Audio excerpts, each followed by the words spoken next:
Hebreos 13. Vivir una vida cristiana positiva. A instrucciones para la vida corporal. 1:1-3. Amor general entre los creyentes.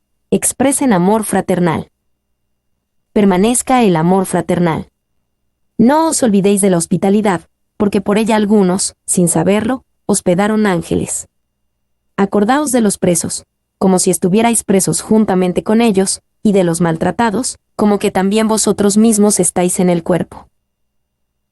Permanezca el amor fraternal. El autor de Hebreos usa la palabra griega antigua Filadelfia aquí. Él asume que hay amor fraternal entre los cristianos y simplemente pide que permanezca entre ellos. Y, en el idioma griego antiguo del Nuevo Testamento, había 4 palabras que podríamos traducir como amor. Eros era una palabra para amor. Describía, como podríamos adivinar por la propia palabra, amor erótico, refiriéndose al amor sexual. Storge era una segunda palabra para amor. Se refería al amor familiar, el tipo de amor que existe entre un padre y un hijo o entre los miembros de la familia en general. Agape era otra palabra para amor. Es la palabra más poderosa para amor en el Nuevo Testamento y a menudo se usaba para describir el amor de Dios hacia nosotros. Es un amor que ama sin cambiar. Es un amor abnegado que da sin exigir ni esperar retribución. Es un amor tan grande que se puede dar a los que son difíciles de amar o son desagradables. Es el amor que ama incluso cuando es rechazado. El amor agape da y ama porque quiere, no exige ni espera retribución del amor dado, da porque ama, no ama para recibir. El amor agape no se trata de sentimientos, se trata de decisiones. 2. Pero la palabra para amor que se usa en Hebreos 13:1 es Filadelfia, que proviene de la raíz filie. Esta antigua palabra griega hablaba de amistad y afecto fraterno. Es el amor por la amistad y la asociación profundas. Siempre debe haber mucho de este tipo de amor entre los cristianos, y debe permanecer. No os olvidéis de la hospitalidad. Esta es una manera sencilla y práctica de que permanezca el amor fraternal entre los creyentes. La hospitalidad es una virtud importante y, a menudo, es un mandato de cristianos y líderes. Romanos 12, 10-13, 1 Timoteo 3:2, Tito 1, 7-8, 1 Pedro 4:9. En el mundo antiguo, donde existían las posadas, eran conocidas por su inmoralidad. Era importante para los cristianos que viajaban encontrar hogares abiertos de otros cristianos. Y, debido a este mandato de hospitalidad, los cristianos debían tener cuidado con las personas que solo se hacían pasar por cristianos para poder aprovecharse de la generosidad del pueblo de Dios. Con el paso del tiempo, los líderes cristianos enseñaron a su gente cómo reconocer a estos engañadores. 2. La Didache fue un manual de ministerio de la iglesia primitiva, escrito quizás en algún lugar entre los años 90 y 110 después de Cristo. Ella tenía esto que decir acerca de cómo saber si un falso profeta abusaba de la hospitalidad de aquellos en la iglesia. Recibid en nombre del Señor a los apóstoles que os visitaren, en tanto permanecieren 1 día o 2 entre vosotros. El que se quedare durante 3 días, es un falso profeta. Al salir el apóstol, debéis proveerle de pan para que pueda ir a la ciudad a donde se dirija. Si pide dinero, es un falso profeta. Al profeta que hablare por el Espíritu, no le juzgaréis, ni examinaréis, porque todo pecado será perdonado, menos este. No todos los que hablan por el Espíritu son profetas, solo lo son los que siguen el ejemplo del Señor. Por su conducta, podéis distinguir al verdadero y al falso profeta, de los Padres ante Nicea, volumen 7, página 380. Su hospitalidad. El punto era que debían hacer esto por otros cristianos que son extraños para nosotros. Si invitas a tus mejores amigos a almorzar, es maravilloso, pero no cumple con este mandato. Una manera maravillosa de cumplir con este mandato es conocer y entablar amistad con extraños en la iglesia y recibirlos con hospitalidad. Y la palabra griega antigua para hospitalidad, usada en pasajes como Romanos 12:13, se traduce literalmente como amor por los extraños. El amor fraternal significa amor por todos nuestros hermanos y hermanas en Jesús, no solo por aquellos que actualmente son nuestros amigos. Porque por ella algunos, sin saberlo, hospedaron ángeles. Cuando somos hospitalarios con los demás, realmente le damos la bienvenida a Jesús, Mateo 25 horas y 35 minutos, y quizás a los ángeles. Abraham, Génesis 18, 1, 22, y Lot, Génesis 19, 1, 3, son ejemplos de aquellos que, sin saberlo, hospedaron ángeles. Acordaos de los presos, como si estuvierais presos juntamente con ellos. Presos aquí probablemente se refiere primero a los prisioneros por causa del Evangelio. Pero también se puede extender a todos los que están en prisión. Debemos servirles con un corazón comprensivo, como si estuvierais presos juntamente con ellos. Esta es solo otra forma de dejar que permanezca el amor fraternal. Y hacemos esto al hacer lo que llamamos ministerio de prisión, llevando la verdad, el amor y la esperanza de Jesús a los encarcelados. 2. Hacemos esto al recordar a aquellos que son encarcelados por causa del Evangelio, como los muchos ahora encarcelados en el Medio Oriente. 2. 4. Honren el amor conyugal. Honroso sea en todos el matrimonio, y el lecho sin mancilla, pero a los fornicarios y a los adúlteros los juzgará Dios. Honroso sea en todos el matrimonio. La Biblia sostiene en alto el ideal de la vida matrimonial y la institución de la familia. Y es difícil hablar de esto hoy en día, porque muchos que no están casados se sienten desanimados por el énfasis en el matrimonio y la familia en la iglesia. 2. Es difícil hablar de esto hoy en día, porque esto, honroso sea en todos el matrimonio, se está volviendo cada vez menos cierto en la sociedad en su conjunto. El matrimonio es deshonrado por el divorcio, justificado o no. El matrimonio es deshonrado al vivir juntos fuera del matrimonio. El matrimonio es deshonrado por el adulterio. El matrimonio es deshonrado por la negligencia. El matrimonio es deshonrado por la redefinición. B. Honroso sea en todos el matrimonio, y el lecho sin mancilla. Este es otro lugar donde la Biblia celebra el sexo como una expresión del amor matrimonial. Esta es la enseñanza constante de la Biblia, en lugares como el Cantar de los Cantares. Y la Biblia habla poderosamente sobre el propósito del sexo. No es solo para la reproducción, aunque ese es un aspecto. No es solo por placer, aunque ese es un aspecto.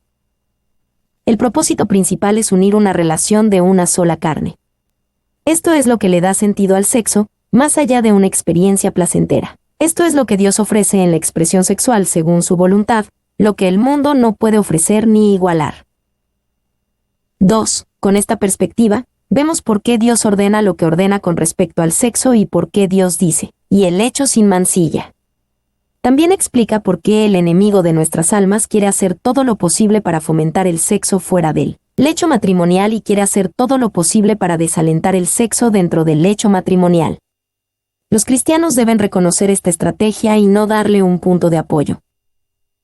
3. Aunque Dios permite una gran libertad en la variedad de expresión sexual en el matrimonio, todo debe hacerse con preocupación por las necesidades del cónyuge y con amor. 1 Corintios 7, 2-5 y Efesios 5, 21-33.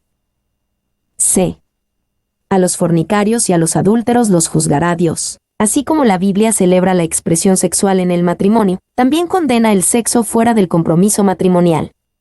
Dios hace esto porque la fornicación y el adulterio van en contra del mayor propósito de Dios para el sexo, aunque pueden cumplir el propósito del placer. En este contexto, fornicario se refiere a quienes tienen relaciones sexuales sin el compromiso del matrimonio. En este contexto, adúltero se refiere a aquellos que no son fieles a sus votos matrimoniales y tienen relaciones sexuales fuera de sus votos matrimoniales.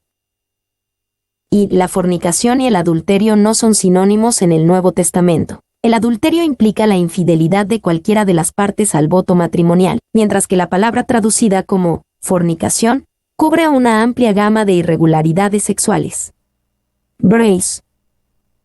3, 5-6. Aprendan a tener contentamiento en vez de avaricia. Sean vuestras costumbres sin avaricia, contentos con lo que tenéis ahora, porque Él dijo, no te desampararé, ni te dejaré, de manera que podemos decir confiadamente, el Señor es mi ayudador, no temeré lo que me pueda hacer el hombre. Sean vuestras costumbres sin avaricia, contentos con lo que tenéis ahora. La avaricia es lo contrario del contentamiento. A menudo, la avaricia y la codicia son excusadas o incluso admiradas en la cultura actual, y simplemente son llamadas ambición. B. Contentos con lo que tenéis ahora. El contentamiento tiene mucho más que ver con lo que eres en el interior que con lo que tienes. El apóstol Pablo tuvo la idea correcta en Filipenses 4, 11-13. No lo digo porque tenga escasez, pues he aprendido a contentarme, cualquiera que sea mi situación. Sé vivir humildemente, y sé tener abundancia. En todo y por todo estoy enseñado, así para estar saciado como para tener hambre, así para tener abundancia como para padecer necesidad. Todo lo puedo en Cristo que me fortalece. C. No te desampararé, ni te dejaré. Esta promesa de Dios, de Deuteronomio 31, 6, es la base para el contentamiento. No podemos contar con las cosas materiales, pero podemos depender de Dios y su promesa. Y ustedes que están familiarizados con el texto griego saben que aquí hay 5 negativos. No podemos manejar 5 negativos en inglés, pero los griegos no los encuentran demasiado complicados. Aquí los negativos tienen una fuerza quíntuple. Es como si dijera, no, no te dejaré, yo nunca, no, nunca te desampararé. Spurgeon. 2. Aquí está, porque él ha dicho, nunca te dejaré, ni te desampararé. Esta es la razón por la que no debemos ser codiciosos. No hay lugar para ser codicioso, no hay excusa para ser codicioso, porque Dios ha dicho, nunca te dejaré, ni te desampararé. Debemos tener contentamiento. Si no tenemos contentamiento, estamos actuando locamente, ya que el Señor ha dicho, nunca te dejaré, ni te desampararé. Spurgeon. 3. No puedo, bajo la influencia de este gran texto, encontrar lugar para la duda o el miedo. No puedo quedarme aquí y ser miserable esta noche. No voy a intentar tal cosa, pues no puedo desanimarme con un texto como este, nunca te dejaré, ni te desampararé. Desafío al mismísimo diablo a mencionar circunstancias bajo las cuales debería ser miserable si este texto es verdadero. Hijo de Dios, nada debería hacerte infeliz cuando puedes estar consciente de este precioso texto. Spurgeon. D. De manera que podemos decir confiadamente, el Señor es mi ayudador, no temeré lo que me pueda hacer el hombre. Esta cita del Salmo 118. 6 apunta a la verdad de que el verdadero contentamiento viene solo cuando confiamos en Dios para satisfacer nuestras necesidades y ser nuestra seguridad. Curiosamente, a menudo es más probable que pongamos nuestra seguridad y encontremos contentamiento en cosas que son mucho menos confiables y seguras que Dios mismo. 4. 7. Obedezcan a sus líderes. Acordaos de vuestros pastores, que os hablaron la palabra de Dios. Considerad cuál haya sido el resultado de su conducta, e imitad su fe. A. Acordaos de vuestros pastores. Se nos dice que reconozcamos y sigamos el liderazgo consagrado en el cuerpo de Cristo, liderazgo que se demuestra que es legítimo por la fidelidad a la palabra de Dios y por su conducta consagrada. Y Pablo le aconsejó a Timoteo algo similar: ten cuidado de ti mismo y de la doctrina, persiste en ello, pues haciendo esto, te salvarás a ti mismo y a los que te oyeren. 1 Timoteo 4:16. B. Imitad su fe. Tales líderes deben ser reconocidos, acordaos y seguidos. Así como una iglesia necesita líderes consagrados, también necesita seguidores consagrados. Se considerad cuál haya sido el resultado de su conducta. Los líderes no necesitan ser perfectos, pero deben poder demostrar con su vida que el poder de Jesús es real, ya que impacta y transforma la vida individual. Eso demuestra una fe que realmente se puede seguir. Ve instrucciones en la adoración. 1.8. El principio perdurable, la naturaleza inmutable de Jesús.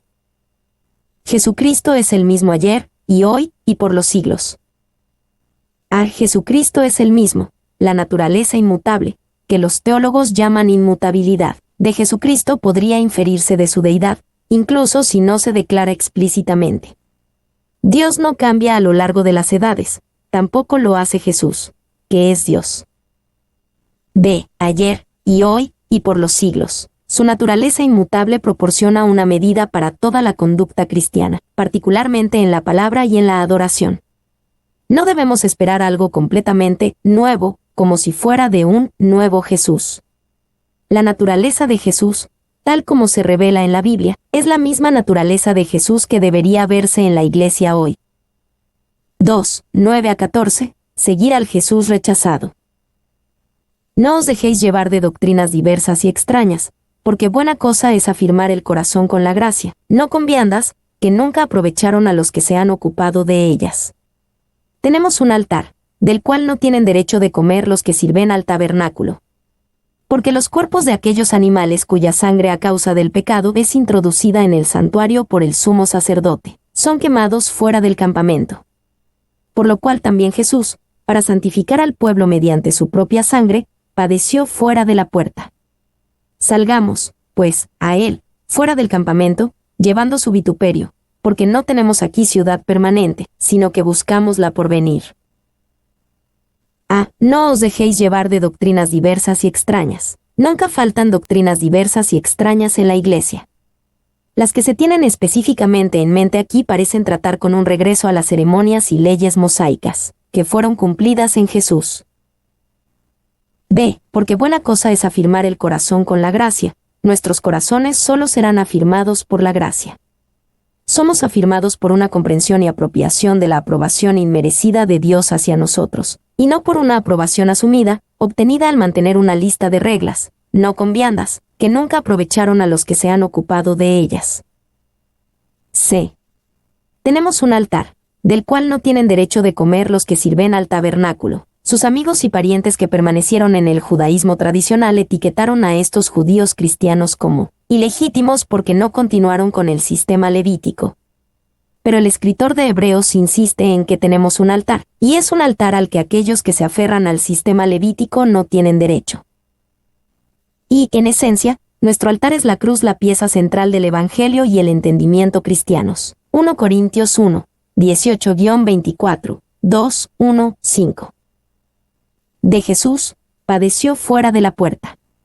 Salgamos, pues, a él, fuera del campamento, llevando su vituperio. Si nuestro Salvador fue rechazado y su sacrificio, realizado en la cruz, nuestro altar, fue considerado ilegítimo, entonces no esperamos nada mejor. Identificarse con Jesús a menudo significa llevar su vituperio, lo que muchos no están dispuestos a hacer. Y, fuera del campamento, el campamento se refiere al judaísmo institucional, que rechazaba a Jesús y al cristianismo. Aunque estos cristianos de origen judío fueron educados para considerar todo lo que estaba fuera del campamento como inmundo y maligno, ahora habían seguido a Jesús fuera del judaísmo institucional tradicional de esa época. 2. Significa, primero, que tengamos comunión con Él. Él fue despreciado, no tuvo crédito por la caridad, se burlaron de Él en las calles, mentiras fueron siseadas, fue acosado entre la sociedad. Si yo tomo solo una parte suave, no puedo tener comunión con Él, la comunión requiere una experiencia similar. Spurgeon. 3. Una vida lamentable tuvo tu maestro, ¿ves? Toda la suciedad de las perreras de la tierra le fue arrojada por manos sacrílegas. Ningún epíteto se consideró lo suficientemente grosero, no hay términos lo suficientemente duros. Fue el canto del borracho, y los que estaban sentados a la puerta hablaron contra él. Este fue el oprobio de Cristo, y no debemos maravillarnos si soportamos tanto. Bueno, dice uno, no seré cristiano si tengo que soportar eso. Vuelve atrás, cobarde, a tu propia condenación. Pero, hombres que aman a Dios y buscan la recompensa eterna, les ruego que no se acobarden ante esta cruz. Deben soportarla. Spurgeon. 4. Si puedes vivir con los impíos, si puedes vivir como ellos viven, y ser, buen amigo, con los impíos, si sus prácticas son tus prácticas, si sus placeres son tus placeres, entonces su Dios es tu Dios y tú eres uno de ellos. No se puede ser cristiano sin ser excluido del campamento del mundo. Spurgeon. Porque no tenemos aquí ciudad permanente, sino que buscamos la porvenir. La difícil tarea de soportar su vituperio es más fácil cuando recordamos que la ciudad o sociedad de la que somos expulsados es solo temporal. Buscamos y pertenecemos a la ciudad permanente que está por venir.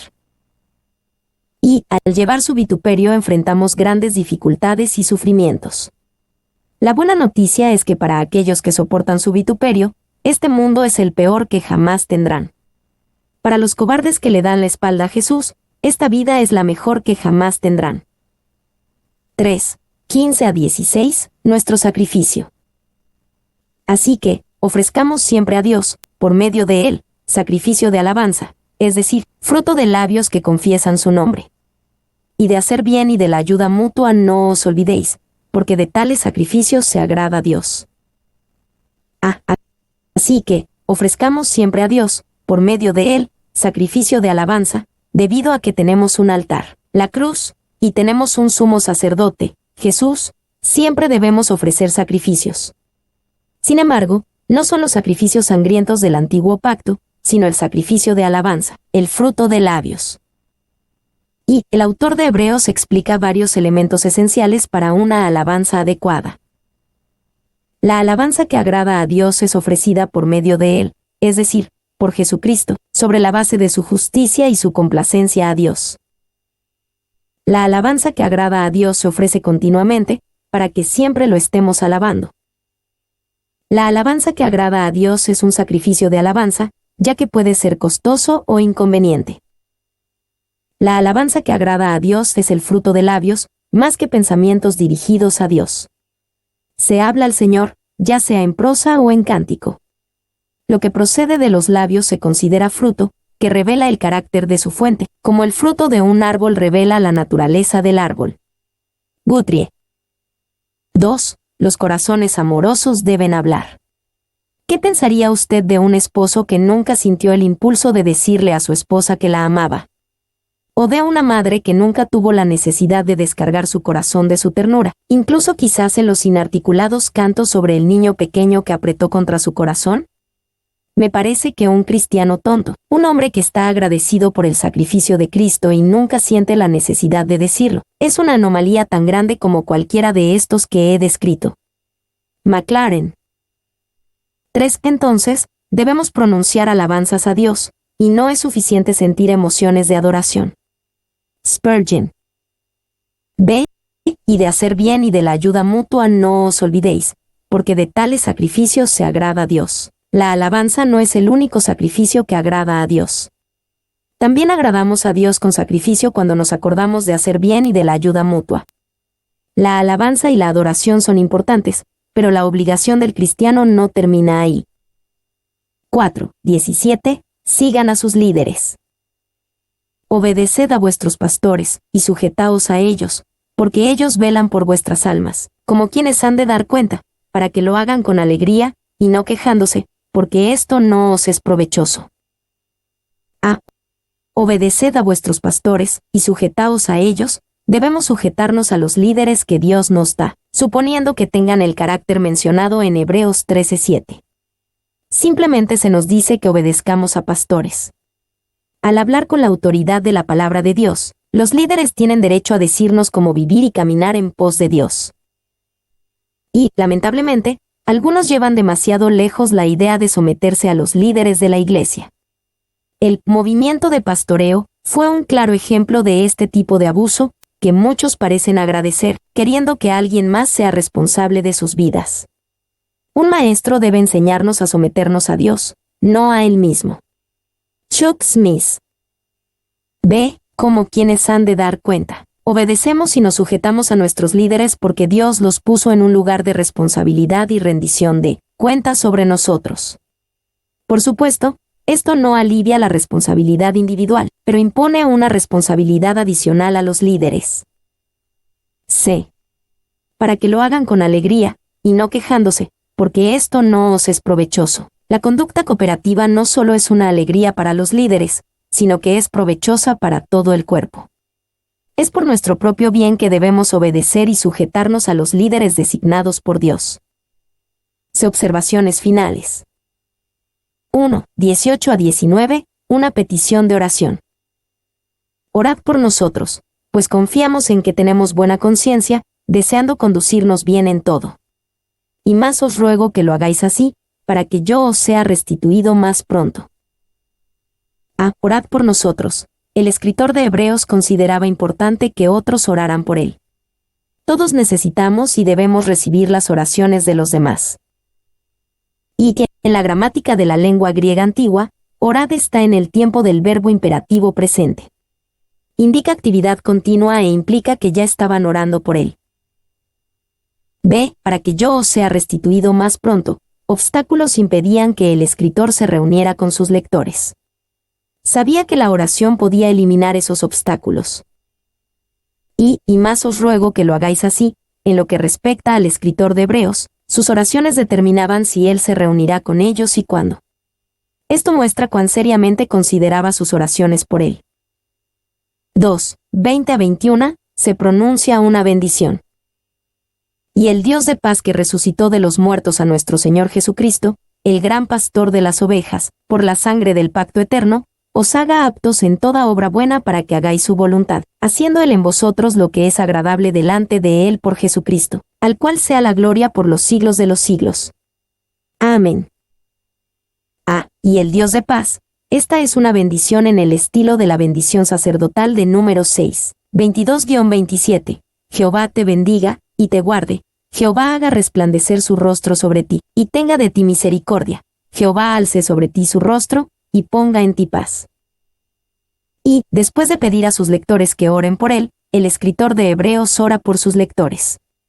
El apóstol había exhortado a los creyentes hebreos a que oraran por él con las palabras, oren por nosotros, y luego, como para mostrar que no les pedía lo que no hacía él mismo, dispuesto a dar, pronuncia esta maravillosa oración por ellos. Él puede decir con confianza a su congregación, oren por mí, pues sin fingir, de su alma, ora por ellos. Spurgeon.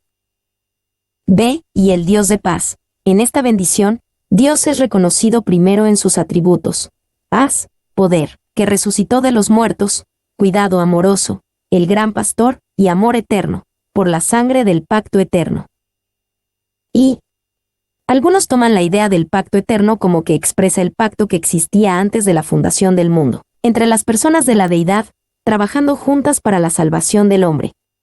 Otros pasajes que pueden hablar de este pacto eterno son Apocalipsis 13:8, Efesios 1:4 y 2 de Timoteo 1:9.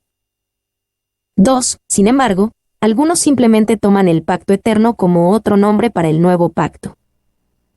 Sé aptos en toda obra buena. Esto expresa el deseo de bendición, el deseo de que Dios haga su obra en vosotros y en todo, por Jesucristo. 3. 22-25, conclusión a la carta a los Hebreos. Os ruego, hermanos, que soportéis la palabra de exhortación, pues os he escrito brevemente. Sabed que está en libertad nuestro hermano Timoteo, con el cual, si viniere pronto, iré a veros. Saludad a todos vuestros pastores, y a todos los santos. Los de Italia os saludan. La gracia sea con todos vosotros. Amén. Que soportéis la palabra de exhortación, pues os he escrito brevemente. El autor de Hebreos nos recuerda su propósito.